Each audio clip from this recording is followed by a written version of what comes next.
One of Colorado's largest hospital systems says transplant recipients must be vaccinated.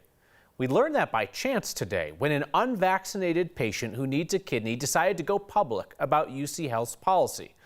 The hospital system says that keeping people from dying unnecessarily is kind of the point. Here's Steve Sager. I found myself, I think, trying to understand where the Hippocratic Oath comes in to play here about do no harm. Leilani Lutali knows her time is limited. The doctors at University Hospital have told her with stage 5 renal failure, she needs a kidney transplant to live. Her friend Jamie offered up her kidney. Then they learned of another time limit. And I'm being coerced into making a decision that is one I'm not comfortable making right now in order to live.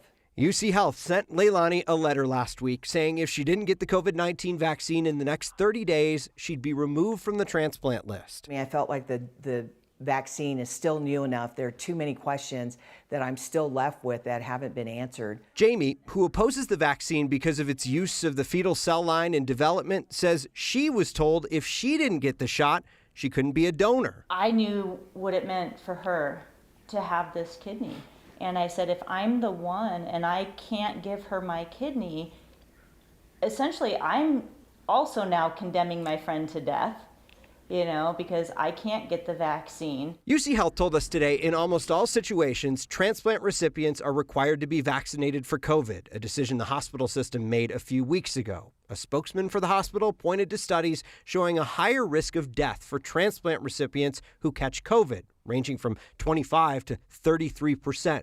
The hospital system also says it requires recipients to show proof of other vaccines, like for MMR and hepatitis B. And in some cases, it asks patients to stop drinking or smoking to ensure an organ takes. Leilani told us today she isn't convinced on the vaccine, and she started to search for hospitals out of state who'd be willing to take a chance on her. I don't want this to be hinged on my freedom of choice being taken away from me, and that's what I feel is happening here. UNOS, the United Network of Organ Sharing, the organization that matches patients with organs, told me today that this is completely up to the hospitals to make these decisions. Health One, which has a transplant center at Presbyterian St. Luke's, told me today that they determined this on a case-by-case basis, and ultimately the physician determines the safest course of action for a transplant patient. Centura, which has a transplant center at Porter Hospital, hasn't gotten back to us yet, Kyle. Fair to say, though, Steve, this is not simply UCHealth with this concern. Absolutely. There are transplant systems across the country that are starting to open up their transplant centers to only those who are vaccinated. This is likely we're going to see a lot more of this as time goes by. All right. Steve Sager reporting. Thank you, Steve.